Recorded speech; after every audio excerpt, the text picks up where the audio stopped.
One. Hello everyone, happy gaming. My name is Scan here at PlayerOne Esports and welcome to Game Center. This week's top stories include Activision posting some record profits, the return of the Overwatch League, and some special surprises from this week's Nintendo Direct. All that plus results from this week's PlayerOne Esports events coming up to you on this episode of Game Center. Thanks to Call of Duty 4 and the success of Season 1 of the Overwatch League, Activision Blizzard has set some record profits for the year of 2018.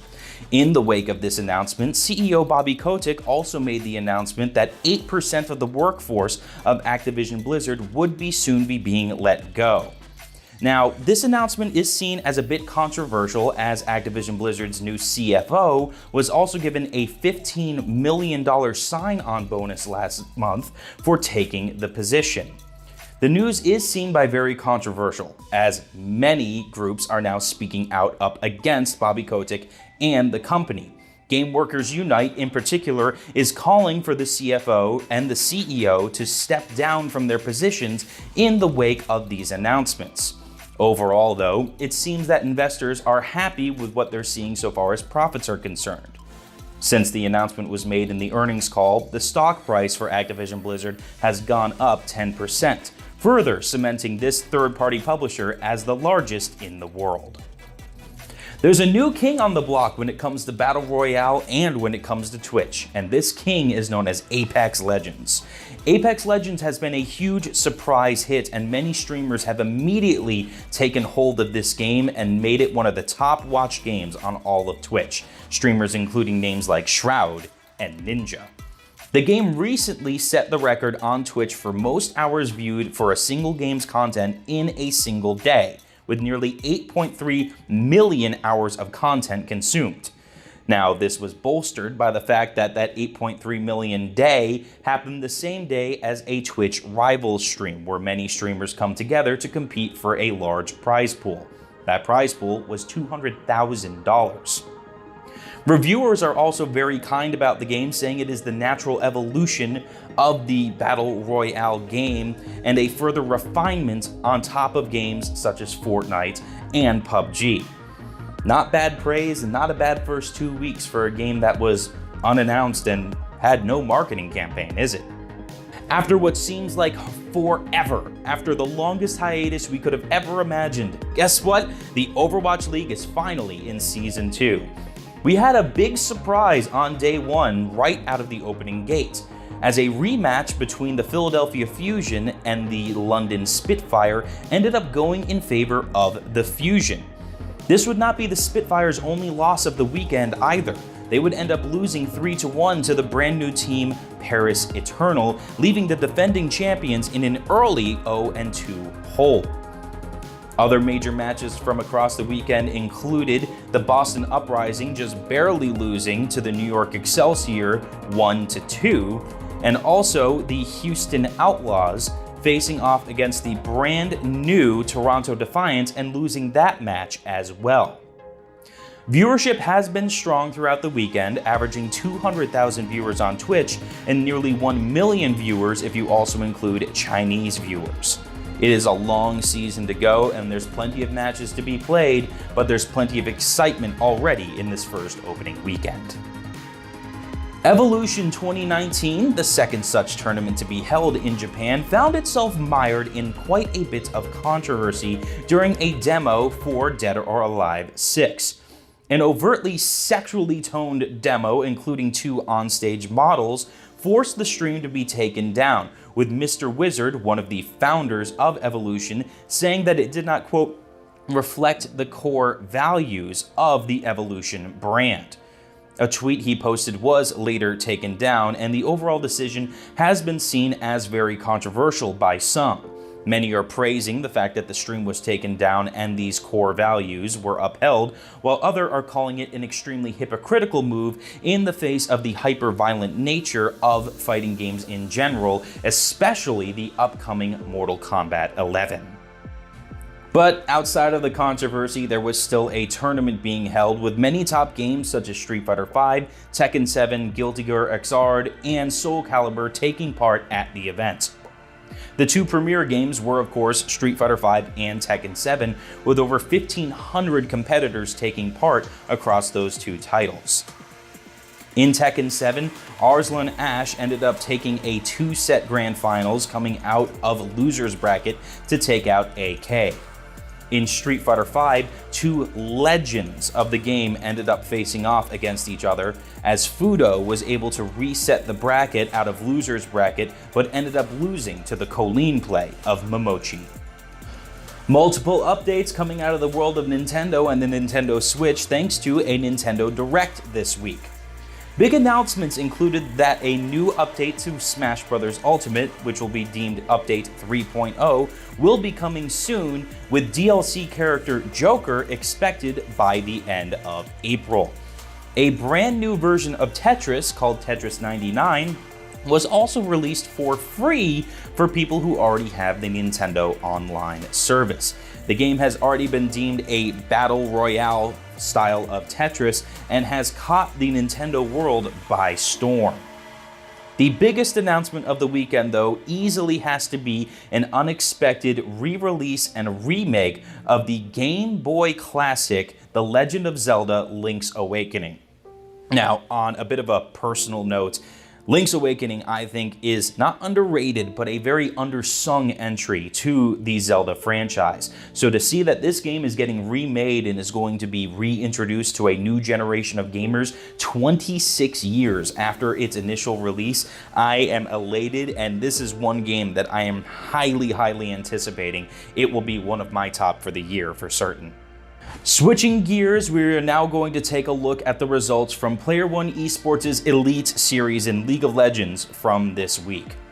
Our first streamed match this week saw Team Azio take on Team Supernova. Azio was facing a 0-4 historic record against Supernova and was seeking their first victory ever against the organization on a major stage. Supernova, however, had been off to a bit of a rocky start this season and was looking to secure themselves for a shot at playoffs later. Game 1 saw You Look So Charming and I King Vex from Team Azio spearhead the offensive push throughout the entire match. You Look So Charming especially had a very strong match throughout, utilizing Urgot to his fullest potential to make sure that that top lane and Pie Cake Lord were completely contained throughout that game. Despite an early surprise kill, Azio's bottom lane was able to recover, with I King Vex also forcing the other team to have to split up their offensive pushes on a regular basis. Supernova was never able to recover from a few early mistakes, and they ended up losing the game with a final kill count of 23-11. Game 2 was a much closer affair, but the difference maker here was Supernova's ADC value.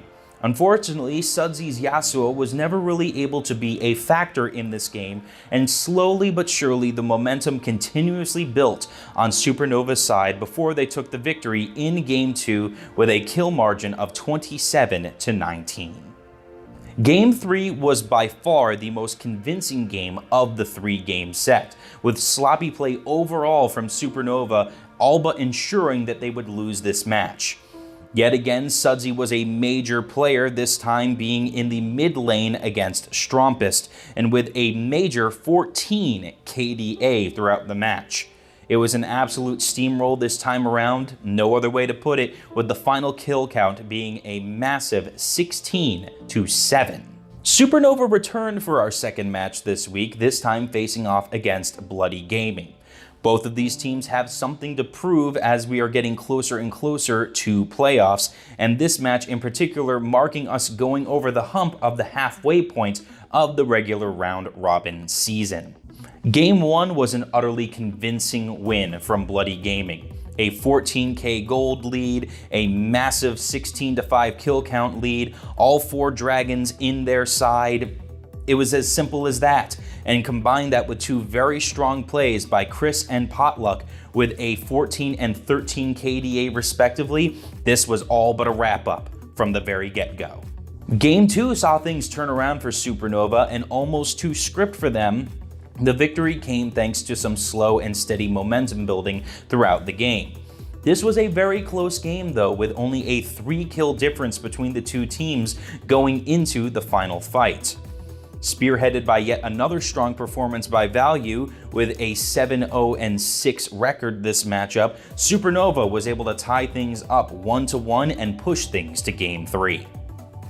Now, in what can only be seen as an enormous mistake by Supernova, Bloody Gaming was allowed to draft the exact same lineup they had in Game 1, and it's clear that they loved this lineup because this match was nothing short of just decimation from Bloody Gaming. The final kill count of that game was 30-11. An 18k gold lead when everything was said and done, and Urgot and Graves by Chris and Potluck with a 22 and 24 KDA respectively. Bloody Gaming takes this one by a margin of 2-1 in the set, and now Supernova are in serious risk of not making finals. Over in Rocket League, some familiar names ended up making their way to grand finals of our weekly $500 2v2 event. Torotos and Mekdos ended up facing off against Atomic and First Killer in a best-of-5 grand finals. Neither team had dropped a single game going into this best-of-5 set, but this best-of-5 went all the way. In fact, this best-of-5 went to overtime, with each team scoring 1 goal in that Game 5. And 25 seconds into that final round, we got a brilliant pass and demo combination, leading to Atomic burying that ball into the net and winning this week's $500 event. Torotos and Mekdos, of course, took second place. PlayerOne also held a $1,000 PUBG Duos event this week with Cadets Academy White, made up of Kickstart and Poonage, taking first place and the Mr. Murder Bear bonus this week. The pair finished in the middle of the pack during Game 1, but won Games 2 and 3 to absolutely secure their victory. They had an incredible 14 kills in Game 2 alone. Team What's NPL took second place this week with Balefrost and Vegas, winning Game 1 and finishing well enough throughout the rest of the day to secure that second place, with third place going to a team made up of K9 and Batty Lull, who finished consistently in the top 10 throughout all 3 events. If you want to see a full replay of this event, you can find it here on our YouTube channel. Wrapping things up this week, we're going to take a look ahead at some major game releases that are occurring over the next 7 days, but it's a relatively quiet week.